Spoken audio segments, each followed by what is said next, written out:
皆さん、想像してみてください。もしも地球の中心に向かって開けられた、想像を絶する深さの巨大な穴があったとしたら、そして、もしも私たちが不注意にもその穴に落ちてしまったとしたら、一体どうなるのでしょうか。子供の頃、誰もが一度は無双したであろう。あるいは悪夢に見たかもしれないこの壮大な問いは、単なる荒唐無稽な SF のお話ではありません。実は、物理学者たちはこの根源的な問いに対し、長年にわたり真剣に向き合い、最新の科学的知見と高度なシミュレーション技術を駆使して、その可能性を探求し続けてきました。彼らの研究は、地球の内部構造、重力の法則、物質の挙動、そして私たちの生命そのものに関する深淵な理解を要求します。本日は、この究極の落下シミュレーションが描き出す、驚くべき、そして時には恐ろしいシナリオを、科学的根拠に基づきながらも、まるでプロの小説家が語り聞かせるようなインパクトを持って徹底解説します。そして、地球の中心への落下が私たちにもたらすであろう5つの衝撃的な結果を緊迫感あふれるランキング形式でご紹介しましょう。この旅を通じて私たちは地球という惑星の奥深さとその中に秘められた途方もない物理現象の存在を意識することになるでしょう。第5位加速する重力と減速する重力のパラドックスが織りなす奇妙な舞踏。まず最も基本的なそして最も理想化されたモデルから考察を始めましょう。もし地球が完全に均一な密度を持つ完璧な球体であり、さらに落下を阻害する空気抵抗が全く存在しないという極めて非現実的な過程の下でなら、理論上私たちは地球の中心を通り抜け約42分という驚くべき速さで地球の反対側に到達することができます。これは地球の重力が私たちの体を絶えず引き寄せ続けることによって起こる現象です。しかし、物語はそこまで単純ではありません。落下を開始した瞬間、あなたの体は地球全体の質量があなたを下方へと引きつけることで、猛烈な勢いで加速し続けます。想像を絶する速度に達するでしょう。しかし、地球の中心へと深く潜り込んでいくにつれて、状況は一変します。あなたの周りを取り囲む地球の質量は、あなたの上方にも下方にも存在することになります。物理学的に見れば、あなたよりも上にある嗅覚上の質量が、あなたにかかる重力を打ち消し始めるのです。つまり、あなたを下方へと引きつける正味の重力は、中心に近づくにつれて徐々に減少していくことになります。そして、地球の中心点に到達した瞬間、あなたの周りのすべての質量は、あなたをあらゆる方向から均等に引きつけるため、正味の重力はゼロになります。この時点では最高速度に達していますが、重力がゼロになることで、あなたは減速を開始します。すなわち、あなたは加速しながらも、最終的には減速し始めるという、極めて奇妙で、そして直感に反するパラドックスに直面するのです。この重力の変化が、あなたの落下体験を、まるで無限に続くシーソーに乗っているかのような、予測不能なものに変えてしまうでしょう。この舞踏は、重力という見えない力が私たちの存在にどれほど深く関わっているかを教えてくれます。第4位想像を絶する超高温の煉獄。物質の変容と生命の終焉。地球の表面から中心へと向かう旅は、単なる重力の変化だけではありません。それは、私たちが想像し得る最も過酷な熱環境への突入を意味します。地殻の下、マントルの深部に到達する頃には、すでに気温は数千度という、溶岩ですら液体として存在するような超高温に達しています。しかし、その先に待つ地球の核、特に液体上の外核では、その温度はさらに桁違いに上昇します。科学的な推定によれば、その中心温度は太陽の表面温度に匹敵する約5000度から6000度という想像を絶するレベルに達すると言われています。この途方もない高熱は、あなたの肉体は愚か、現在人類が開発し得るいかなる耐熱素材をも瞬時に溶かし尽くし、炭素に変え、やがて気化させてしまうほどのエネルギーを秘めています。もし、仮にあなたの体を、この地獄のような熱から完璧に保護する、未来の夢のようなスーツが存在したとしても、状況はほとんど変わりません。スーツの表面は周囲の超高温の物質から放射される熱エネルギーによって絶えず加熱され続け、やがてその熱はスーツ内部へと侵食し、あなたを文字通り茹で上げるでしょう。もはやこの環境下で生命がその形態を維持することは不可能であり、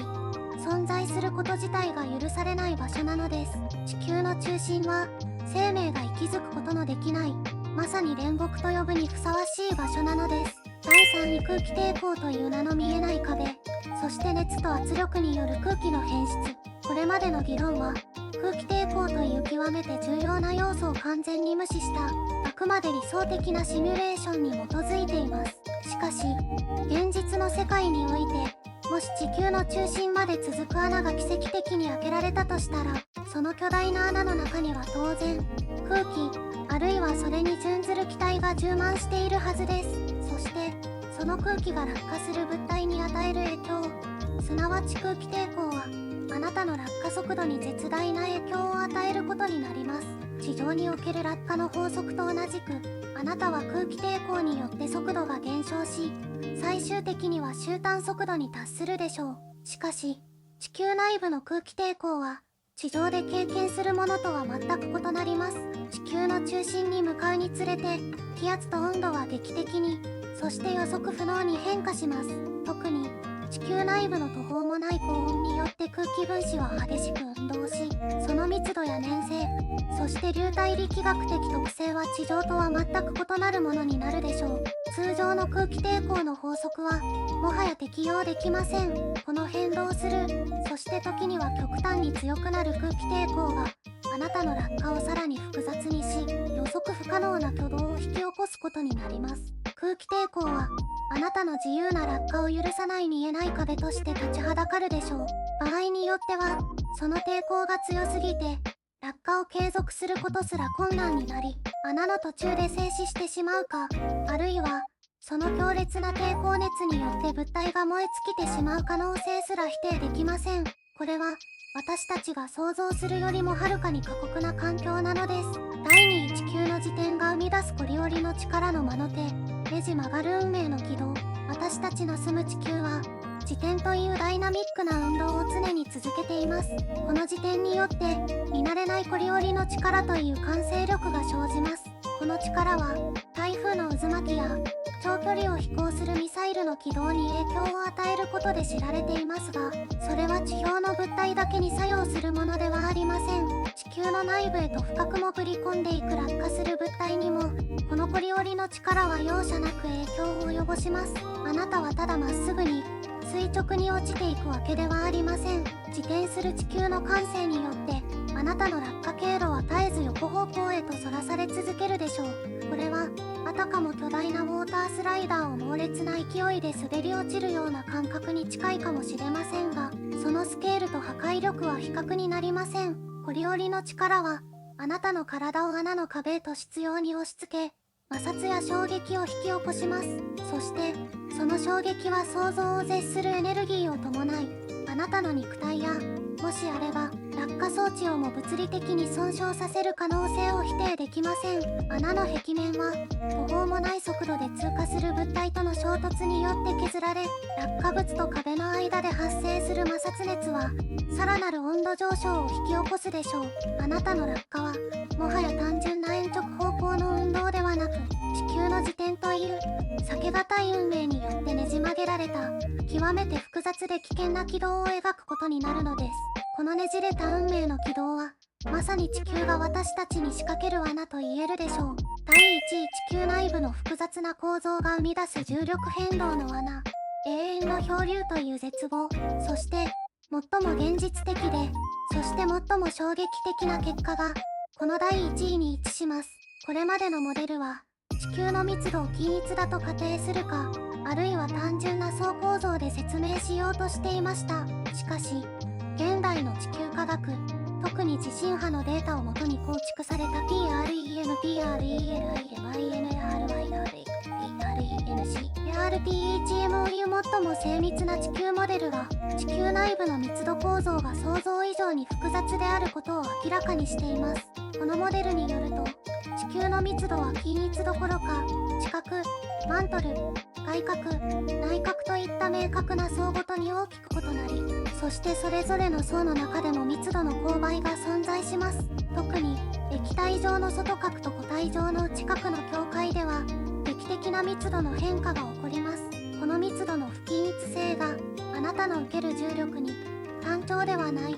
極めて複雑で、そして予測困難な変動をもたらすのです。単純なモデルでは約42分と計算された落下時間も PREM モデルを適用すると約38分11秒というより短い時間で中心に到達すると計算されますが、これはあくまで理論上の平均値に過ぎません。この複雑な重力変動はあなたの落下速度を常に変化させ、まるで高性能なジェットコースターが急加速と急減速を繰り返すかのように、あなたの体を上下左右へと激しく揺さぶり続けることになります。時には重力が急激に増加し、あなたの体を押しつぶすかのような G がかかるかと思えば、次の瞬間には重力がほとんど感じられなくなる状態に陥るかもしれません。あなたは見えない重力の罠に翻弄され、自らの意思ではどうすることもできない存在となるでしょう。そしてこの究極の落下体験の果てに何が待っているのか。それは地球の中心、すなわち重力が完全にゼロになる無重力点への到達です。この点に到達した瞬間、あなたの落下は終わりを告げ、あなたはあらゆる方向からの重力によって均等に引き合われるため、その場で静止し、永遠に漂い続けることになります。それは宇宙の深淵に広がる絶対的な無と孤独にも似た究極の、そして絶望的な漂流です。あなたの体は途方もない温度と圧力の中で分解されることもなく、ただ永遠に地球の中心で無限の時を漂い続けるでしょう。それは生ける者にとっての究極の終焉であり、恐怖と安らぎが混在する想像を絶する運命なのです。さて、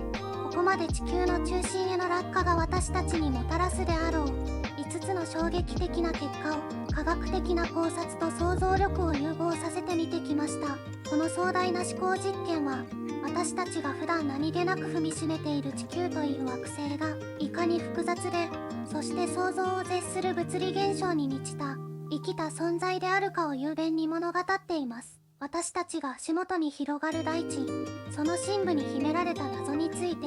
まだ知らないことがどれほど多いのか、改めてそして深く認識させられるのではないでしょうか。科学は私たち人類を常に驚かせ、既成概念を打ち破り、新たな問いへと果敢に誘います。そしてその尽きることのない問いへの探求心こそが人類を次なる発見へと導く揺るぎない原動力となるのです。この創造の旅を通じて、皆さんの心に地球科学への新たな興味の種がまかれ、未来の探求者たちが生まれることを願ってやみません。地球の中心への旅はまだ始まったばかりなのかもしれません。この驚くべき物理現象の数々を詳細に見てきましたが、私たちが地球内部について知り得る情報のほとんどは地震波解析や地球磁場の観測、あるいは地球表面での重力測定といった間接的なデータに基づいています。直接地球の深部を視覚的に観測したり物質を採取したりすることは現在の科学技術では極めて困難であり、ほとんど不可能です。それゆえこの地球の中心への落下シミュレーションは、私たちの知識の限界を押し広げ、既存の物理法則が極限状態においてどのように機能するかを考察するための非常に強力なツールとなるのです。例えば地球の中心核の組成やその熱源についてはまだ多くの未解明な点が残されています。シミュレーションを通じてこれらの未知の領域に対する仮説を立て、その妥当性を検証することは地球科学だけでなく惑星科学や宇宙物理学といった広範な分野においても極めて重要な意味を持ちます。地球内部で発生するダイナモ作用が地球磁場を形成していると考えられていますが、その詳細なメカニズムは未だ完全には解明されていません。落下シミュレーションにおけるコリオリの力の効果や流動する外核の動きを考慮に入れることで、この磁場生成の謎に迫る新たな視点が得られる可能性も秘めています。さらに地球内部の超高温超高圧環境における物質の挙動は地表では再現不可能な極限状態での物理学を探求する上で INVLUABLE な情報を提供します。例えば、地球の中心核を構成する鉄やニッケルがどのような結晶構造を持ち、どのような相転移を起こしているのか、あるいは地球内部に存在する水素やヘリウムなどの軽元素がどの程度の濃度でどのように存在しているのかといった問いは、惑星の進化史を理解する上で不可欠な要素です。このシミュレーションは単なる好奇心を満たすだけでなく、現代科学が直面する最も深遠な謎のいくつかを解き明かすための重要な手がかりを与えてくれるのです。私たちがこの架空の旅を通じて得た知識は、地球をより深く理解するだけでなく、太陽系の他の惑星、さらには遠く離れた系外惑星の内部構造や進化を推測するための基礎ともなり得ます。地球は私たちの足元に広がる広大な宇宙の縮図なのかもしれません。この一見単純な問いかけの背後には、宇宙の神秘と生命の根源に関する途方もない知識が隠されているのです。さあ、この知識を胸に、私たちは次なる科学の扉を開くことができるでしょうか。地球の深部への探求は、人類の知的好奇心が尽きることのない限り、永遠に続くでしょう。ご視聴ありがとうございました。雑学パニックのチャンネル登録を忘れなく。